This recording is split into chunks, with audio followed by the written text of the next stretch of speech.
Bem, amigos, estamos aqui para falar hoje sobre a Segunda Guerra Mundial, um dos conflitos mais importantes da história da humanidade, certamente um dos mais sangrentos, e que é um divisor de águas na história da humanidade, porque termina com a invenção, a descoberta de uma bomba atômica que muda toda a história.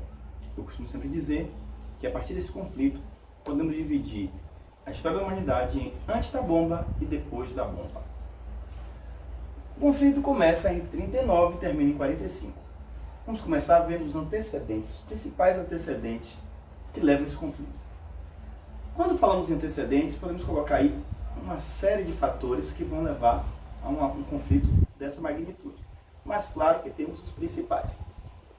Não podemos nunca deixar de citar a Primeira Guerra Mundial e o Tratado de Versalhes, que vai punir severamente a Alemanha, que foi a grande derrotada. Claro que ela não foi a única culpada pela Primeira Guerra Mundial, mas os países vencedores a colocam como uma grande culpada e ela será punida perdendo navios, marinha mercante, territórios, dentre outras coisas que vai humilhar muito o povo alemão, o que será uma das consequências que vai levar, consequentemente, à Segunda Guerra Mundial.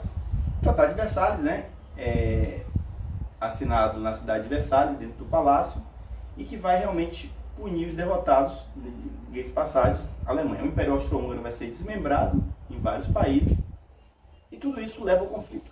Lembrando que naquele período entre guerras, que vai do fim da Primeira Guerra até a Segunda Guerra Mundial, tem outros fatores aqui que eu não coloquei, mas que não podem deixar de ser levados em conta, como a crise de 1929 e a ascensão dos regimes totalitários, nazismo, fascismo. Aqui temos a fragilidade da Liga das Nações. A Liga das Nações foi criada após a Primeira Guerra Mundial, tentando evitar um novo conflito. Mas é uma liga que surge enfraquecida, devido a vários fatores. A discordância dos Estados Unidos, a não participação da Alemanha, que foi a derrotada, a não participação da União Soviética, como o primeiro país socialista do mundo. Então a Liga das Nações não conseguiu evitar um novo conflito. Você tem aí a invasão italiana da Etiópia.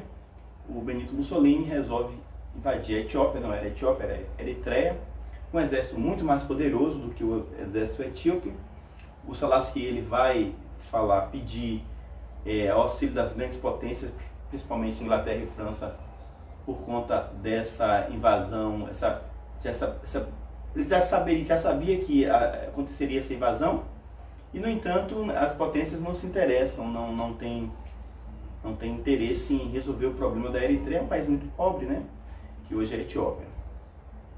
A invasão japonesa da China, a região da Manchúria, onde o Japão vai fazer atrocidades que até hoje o povo chinês tem a rivalidade maior se dá por conta da Segunda Guerra Mundial e por conta do que o Japão faz na Manchúria, Tem até um filme muito interessante do Bernardo Bertolucci, O Último Imperador, que vai tratar isso de uma forma bem interessante. Temos aí a invasão japonesa da União Soviética e da Mongólia. A União Soviética não era tão forte, tão poderosa, e mostra-se que o Japão era uma potência imperialista que queria dominar todo o Pacífico e tinha o interesse também de dominar todo o planeta.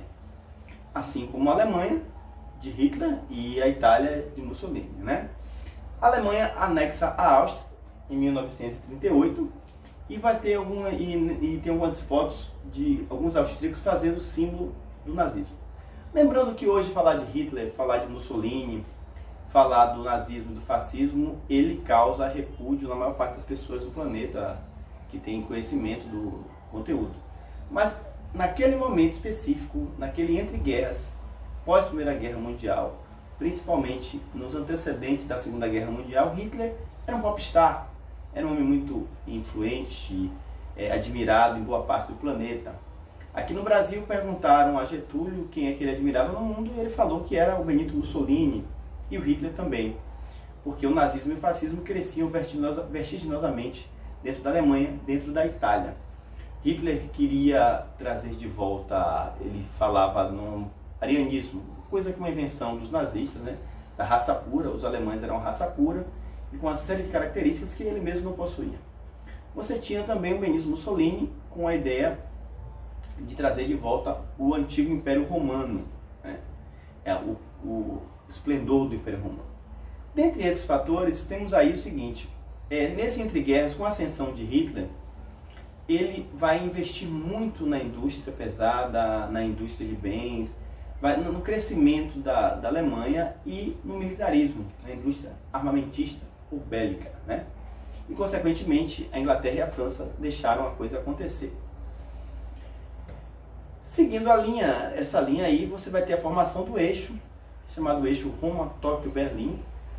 Mussolini representando a Itália, o Hitler representando a Alemanha e o nazismo, o Mussolini representando o fascismo, e o imperador Hirohito representando o Império do Sol Nascente, o Japão. Os três países se unem e todos os três tinham aspirações imperialistas, né? A Alemanha queria dominar a boa parte da Europa, a Itália também uma parte da África da Europa, o Japão. Todos os três tinham aspirações, acredito até, de querer dominar o mundo, mas nesse primeiro momento se uniram em prol de um bem comum, de um objetivo comum para os três. Aqui está o Mussolini, o Hitler representando o nazismo e o imperador Hirohito representando o Japão. Antes de começar o conflito, o Hitler faz um acordo com o Stalin, o Pacto Germano-Soviético, que era um pacto de não agressão. Ou seja, Hitler ele não queria brigar em duas frentes. Aqui está a Alemanha, ele sabia exatamente que teria como oponente a França e a Inglaterra, principalmente o Reino Unido, e não queria brigar do lado de cá com a União Soviética. Eles já tinham feito um acordo entre Hitler e Stalin para dividir a Polônia. Ele queria retomar as regiões ricas da Alsácia, da Lorena, dentre outras coisas aí. Isso tudo antes de começar o conflito. O que acontece? Como é que inicia? Qual é o estopim da Segunda Guerra? São vários fatores aí. Mas o acordo da Alemanha e a União Soviética, com esse acordo aqui, a Alemanha se sentiu livre para invadir a Polônia. Antes do início do conflito, tivemos vários problemas aí. Por exemplo, a Tchecoslováquia, a questão do corredor polonês. O Hitler falava no pan-germanismo, coisa que já vinha lá da Primeira Guerra Mundial. Ele queria unir todo o povo germânico, todo o povo alemão. E reivindicou uma região dos Sudetos, lá na Tchecoslováquia, dizendo que nessa região tinha povos germânicos de origem alemã, que ele queria anexar tudo, ele queria reunir todos os povos germânicos, né? Nessa brincadeira ele vai fazer uma série de reivindicações, e o mais interessante é que na conferência que eles fazem para decidir o destino da Tchecoslováquia, não chamam a Tchecoslováquia, chamada a Inglaterra, a França, a Alemanha, mas a Tchecoslováquia, que é interessada no processo, não entra, né? Então, em 1º de setembro de 1939, a Alemanha invade a Polônia. Lembrando que antes disso Hitler tinha investido bastante no seu exército. Não sabemos ao certo até que ponto a Inglaterra e a França sabiam desse crescimento exponencial do militarismo germânico, mas tudo indica que eles sabiam sim. Só que o medo maior deles não era a Alemanha, era a União Soviética, país socialista. O medo maior era esse. Hitler não parecia ser um grande, diríamos assim, usando um termo bem popular, bicho-papão, né? Então, 2 dias depois da invasão da Polônia, Inglaterra e França percebem que a situação está insustentável, que tem que declarar guerra à Alemanha. Começa a Segunda Guerra Mundial. Em pouco tempo, Hitler domina quase toda a Europa, inclusive a França, praticando, que fica conhecido como Blitzkrieg, né, a Guerra Relâmpago. Em pouco tempo, vários países sucumbem. Holanda, Finlândia, eles vão dominando vários países da Europa, até a França, né? A Alemanha ocupa a Dinamarca, a Noruega, a Holanda, a Bélgica. Em 1940, o território francês foi dominado e a Inglaterra continuava aí resistindo. Porque, como vocês sabem, a Inglaterra, o Reino Unido, é um arquipélago que nunca foi invadido por mar.